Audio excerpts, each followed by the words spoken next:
pemirsa, kembali bersama saya Siti Maudila yang akan menyampaikan beragam topik dan berita menarik yang dirangkum dalam liputan Ada Apa Hari Ini, 7 September 2025. Kita mulai dari Bapak Dr. Adi Kusuma selaku dosen mengawali pembahasan mengulas kembali semester 3, yakni tentang berita dalam mata kuliah dasar-dasar jurnalistik. Yang kemudian dilanjut dengan pembahasan materi teknik reportase. Nah, pemirsa, untuk memulai penjelasan tentang teknik reportase, kita akan menyaksikan praktik yang dilakukan oleh mahasiswa komunikasi dan penyiaran Islam 5A di kelas. Untuk dapat mengetahui informasi selengkapnya, kita segera bergabung dengan reporter Zia yang sudah berada di lokasi untuk menyampaikan informasi mengenai praktik reportase hari ini. Baik, Zia, selamat siang. Bisa Anda jelaskan bagaimana keadaan di lokasi saat ini? Baik, selamat siang Siti Maudila, kembali bersama saya Zia dalam live report dari kelas KPI 5A, yaitu tentang teknik reportase. Saat ini saya berada di kelas di mana praktik reportase sedang berlangsung. Di sini saya melihat mahasiswa sangat antusias melakukan praktik reportase. Mereka sedang melakukan simulasi wawancara. Nah, di belakang saya ini ada Kisti yang berperan sebagai news anchor yang berada di studio, yang disusul oleh Yuni sebagai reporter, lalu Majum dan Lulu yang berperan sebagai narasumber. Sementara Sandi siap merekam proses teknik reportase atau sebagai kameramen. Baik Zia, selanjutnya apa saja yang mereka lakukan dalam praktik kali ini?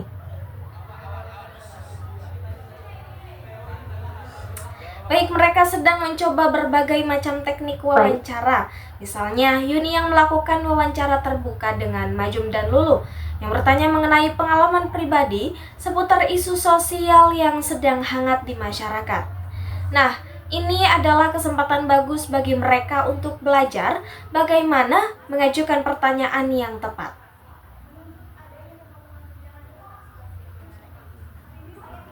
Kemudian pemirsa, praktik ini bertujuan untuk memberikan pengalaman langsung kepada mahasiswa tentang bagaimana melakukan reportase, mulai dari persiapan hingga pelaksanaan wawancara.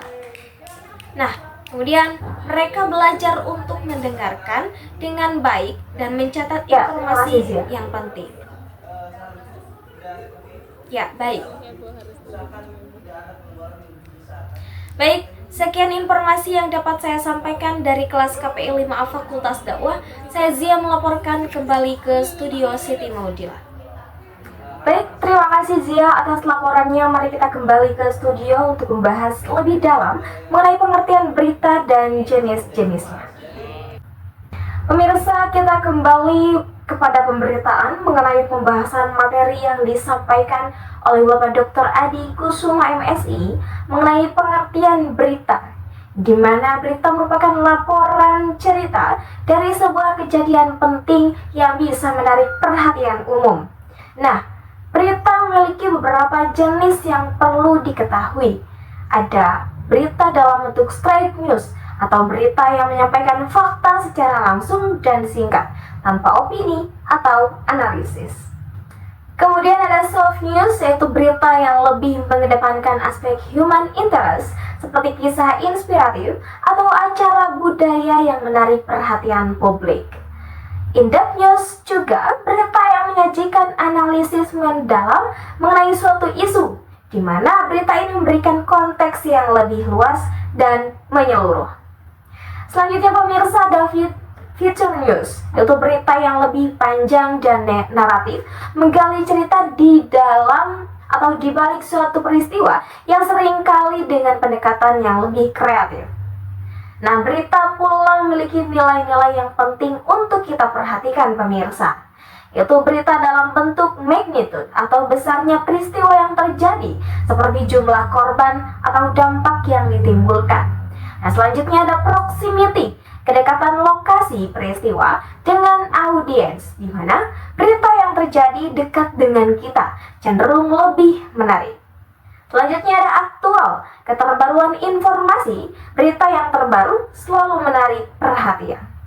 Samping itu pula pemirsa, ada dampak dari peristiwa yang terjadi untuk masyarakat, positif maupun negatif. Selanjutnya ada berita keanehan atau keunikan dari suatu kejadian yang menarik perhatian masyarakat. Ada pula berita yang pertentangan atau perdebatan yang dapat menarik minat audiens. Nah, ada pula berita yang tidak terduga atau seringkali menjadi berita yang menarik. Kemudian pemirsa, berita yang berkaitan dengan isu sensitif atau seks atau kontroversial sering menjadi perhatian publik pula. Nah, selanjutnya yang terakhir ada berita yang memberikan informasi penting yang dibutuhkan masyarakat atau berita yang berupa informasi yang juga memiliki perhatian untuk masyarakat. Di samping itu ada pula syarat-syarat berita, yaitu berita harus aktual, faktual, penting, menarik, dan seimbang.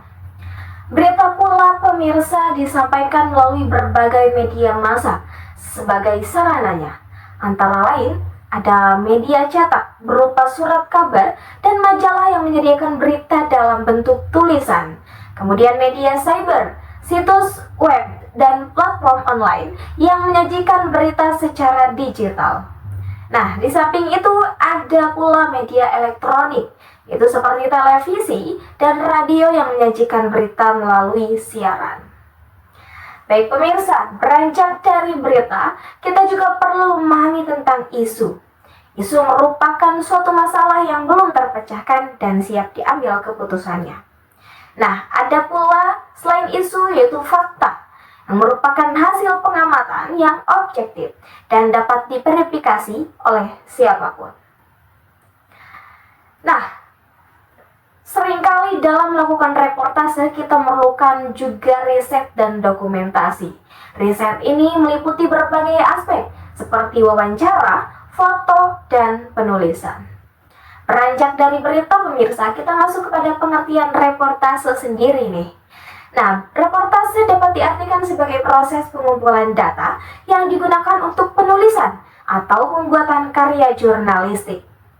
Nah, objeknya sendiri bisa berupa manusia, karya, buku, tempat bersejarah, dan lain sebagainya.